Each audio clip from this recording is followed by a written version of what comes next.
So recently we came across a website with an article titled The 30 Harshest Author on Author Insults in History. I'm very excited to hear these. I have not seen a single one. I've just been informed that they exist. They are mostly older authors, kind of some pretty famous ones though. Some of them I don't really know, some of them... So I'm looking forward to like polite burns, you know, like wait a second. I've looked at them and they're not? Oh. No, if these were modern day authors tweeting these things, it would be super savage. It'd be a firestorm. Yes. We're just going to jump right into it. The very first one is Gustav Flaubert. Oh, I'm going to say a lot of these name. very wrong. On George Sand, a great cow full of ink. A great cow? A great cow full of ink. Wow, yeah. This is number 30. Not polite. That was interesting. Robert Louis Stevenson wrote Treasure Island, I think, on Walt Whitman, and I don't know what he wrote. I'm sorry. Like a large shaggy dog just unchained, scouring the beaches of the world and baying at the moon. I was trying to think of a way where that could be a compliment, but I don't really know if there's a way that can be a compliment. I don't think so. I was here 28. This is exciting. Friedrich Nietzsche on Dante Alighieri. Sorry. Inferno. Yeah. A hyena that wrote poetry on tombs. Wow. I would love it if... Actually, I wouldn't actually love it if authors were like this now, because I would be like, oh, you guys are tools. But it would sure be entertaining. I just want to know who their audience was, where they were... Where were they saying these things? Like, were they, like, publishing? Like, this is what I think about this person. Because that's kind of mean. Harold Bloom. Oh, Harold Bloom. Good old Harold. On J.K. Rowling. So I'm actually aware of this because I read his articles. I know where this is going, and it's not going to be fun. So Harry Potter fans like, take a deep breath because it's not going to be good. How to read Harry Potter and the Sorcerer's Stone? Why, very quickly to begin with, and perhaps also to make an end. Why read it? Presumably, if you cannot be persuaded to read anything better, Rowling will have to do. Uncomfortable. Oh, Vladimir Nabokov. See, I've been wanting to read him, so this is actually good timing. On Fyodor Dostoevsky. Oh, I'm not liking this. Dostoevsky's lack of taste, his monotonous dealings with persons suffering with pre-Freudian complexes, the way he has of wallowing in the tragic misadventures of human dignity, all this is difficult to admire. So basically, he's like, I don't like books that are sad. I'm pretty sure his books are kind of sad. But I haven't read any Nabokov yet, but I want to, but... Especially now. Yeah, I'm like very interested. I'm curious to know, are you more inclined to pick up these authors' works now, or are you less inclined? Number 25, Gertrude Stein on Ezra Pound. A village explainer. Excellent if you were a village, but if you were not. Wow. That may be my favorite one yet. So these are so creative. That one was really good. I'm not familiar with either one of them. I'm uncultured, I guess. Virginia Woolf on Aldous Huxley. All raw, uncooked protesting. I haven't cooked protesting. It's uncooked protesting. All right, number 23 is H.G. Wells on George Bernard Shaw. An idiot child screaming in a hospital. Wow. I mean, the only thing I've read by Shaw was Pygmalion. I would not say that it reminded me of a child screaming. Wow, that one's really harsh. This is Joseph Conrad, author of Heart of Darkness. He does not like that book. Like that book. On D.H. Lawrence, who I don't know. Apologies. Filth. Just nothing coming out the but gate. Obscenities. I mean, maybe he found it gross and disturbing. He would not like Now that. I kind of want to read D.H. Lawrence. Lord Byron on John Keats. Here are John Keats' piss-a-bed poetry and 3 novels by God knows whom. No more Keats, I entreat. Flay him alive. If some of you don't, I must skin him myself. There is no bearing the driveling idiotism of the mankin. Wow. Like, this is getting into, like, threats of murder. Flay you alive. I would just give it to him. If it were a debate, I'd be like, you win. We have more Vladimir Nabokov. So he's just, like, not down with anybody. So this is him on Joseph Conrad. So maybe this is going to raise my opinion of him. I cannot abide Conrad's souvenir shop style and bottled chips and shell necklaces of romantic cliches. I like that one. All right, 19. Dylan Thomas on Rudyard Kipling. Sounds reasonable. Mr. Kipling stands for everything in this cankered world, which I wish were otherwise.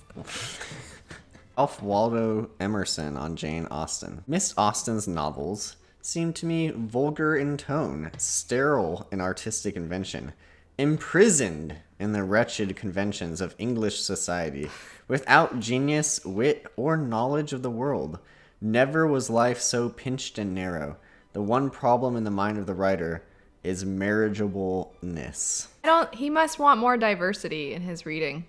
He's like, all these English stories, like, All about ladies trying to get married. 17. Martin Amis on Miguel Cervantes. Ah, Cervantes. Reading Don Quixote can be compared to an indefinite visit from your most impossible senior relative. There's more. That's awesome. With all his pranks, dirty habits, unstoppable reminiscences, and terrible cronies.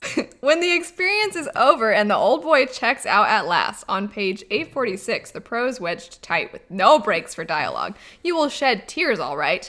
Not tears of relief or regret, but tears of pride. You made it, despite all that Don Quixote could do. Wow. I really like that first part. Charles Baudelaire on Voltaire. I grow bored in France, and the main reason is that everybody here resembles Voltaire. The king of nincompoops, the prince of the superficial, the anti-artist, the spokesman... I don't know that word. Of janitresses. The father... I don't know the rest of these words, so I'm going to stop it there. We'll put it on the screen. It may be like... For all of you smarter people. Yeah, too literary for me. Oops, I actually clicked an ad for a phone. The king of nincompoops I can understand. That I can understand. Next one, William Faulkner on Ernest Hemingway. Oh. He has never been known to use a word that might send a reader to the dictionary. That's great. And then Ernest Hemingway on William Faulkner says, poor Faulkner, does he really think big emotions come from big words? Wow, they were like, they clearly did not just like each other. That's what it seems like to that me. Or they're buddies. Or they're joking around. Ribbing each other, yeah. Because I did a video a while back where authors are reviewing each other's works on Goodreads. And there was one of Brent Weeks being like, Joe Abercrombie, my nemesis. And then he's like, I really wanted to hate his book. And then at the very end, he's like, I begrudgingly admit it wasn't terrible. And you're like, okay. Maybe it's a little bit of that. Or maybe they just really I kind of want to look into it. Hated each other. We should look into it. Did Faulkner dislike Hemingway? There's a whole story. Oh. In April 1947, William Faulkner was invited to visit the University of Mississippi. While conducting a question and answer session in a creative writing class, Faulkner was asked to name the 5 most important contemporary writers. He listed in order American novelists Thomas Wolfe, John blah blah blah blah blah. He mentioned Ernest Hemingway in that. When asked to rank himself among his contemporaries, he responded with some stuff about some of the people. With Ernest Hemingway, he said he has no courage, has never crawled out on a limb. He has never been known to use a word that might cause the reader to check with a dictionary to see if it is properly used. And that's it. He didn't say anything else when they asked him to rank himself among them. That's what he said about Hemingway. So he said he was one of the great authors, but then he goes on to say that he doesn't use hard words. Interesting. Yeah, and it says, it is unclear whether Faulkner intended his comments to be provocative. You should probably think about what he says. So it says, Hemingway, responding to a paraphrased version of Faulkner's comments, reportedly replied, poor Faulkner, does he really think big emotions come from big words? He thinks I don't know the $10 words. I know them all right, but there are older and simpler and better words, and those are the ones I use. He went on to insinuate that Faulkner was an alcoholic whose talent had, as of late, been lost in the sauce. Back to our regular scheduled program. Gore Vidal? I don't know what it is. On Truman Capote. Wow, this one's getting interesting. He's a full-fledged housewife from Kansas with all the prejudices. That's insulting to housewives of of Kansas. Kansas. Apparently, yeah. all of you housewives in Kansas. Yeah. Wow.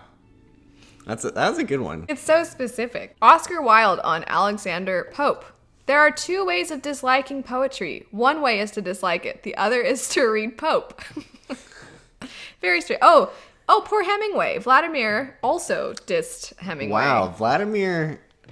He's all over the place. He's all over the place. He's got opinions. As to Hemingway, I read him for the first time in the early 40s. Something about bells, balls, and bowls, and I loathed it. Oh, that wasn't very severe. Yeah. Henry James on Edgar Allan Poe. An enthusiasm for Poe is the mark of a decidedly primitive stage of reflection. You're caveman. Yeah. If you like Edgar Allan Poe. Truman Capote on Jack Kerouac. That's not writing, that's typing. Okay. I like that one. Elizabeth Bishop on J.D. Salinger. Ooh. I hated Catcher in the Rye.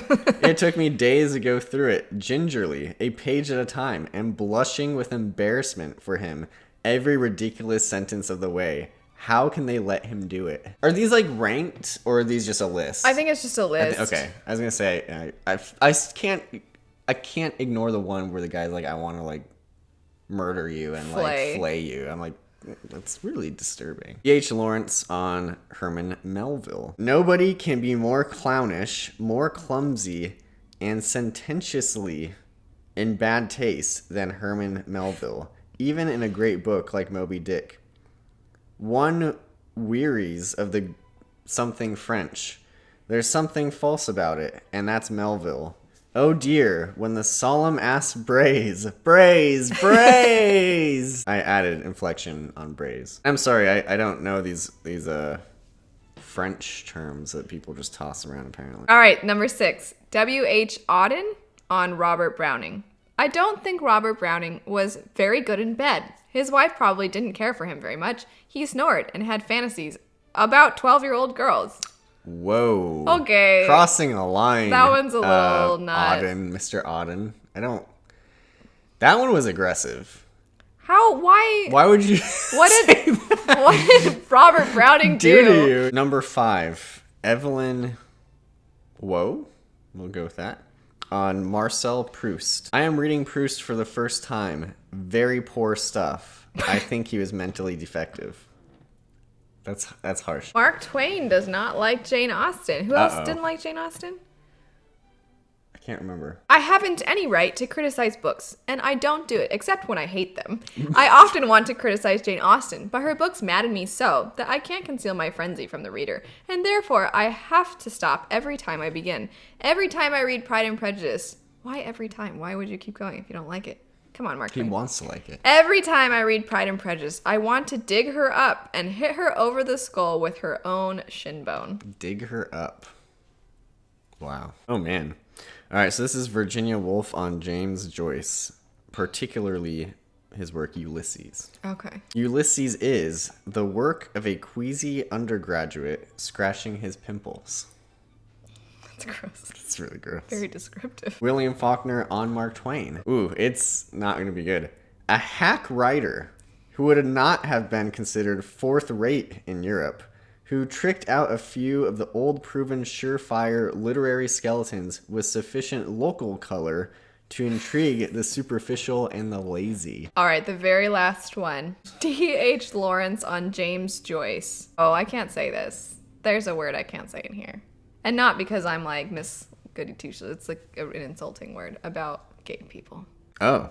So, I mean, I mentioned the 12-year-old girls comment, but that's because that one I just like read aloud and then it was there. This one I saw the word and I was like, oh, I can't. I mean, we can skip over it. We'll and not skip put it over on the on word. the screen. We won't put it up.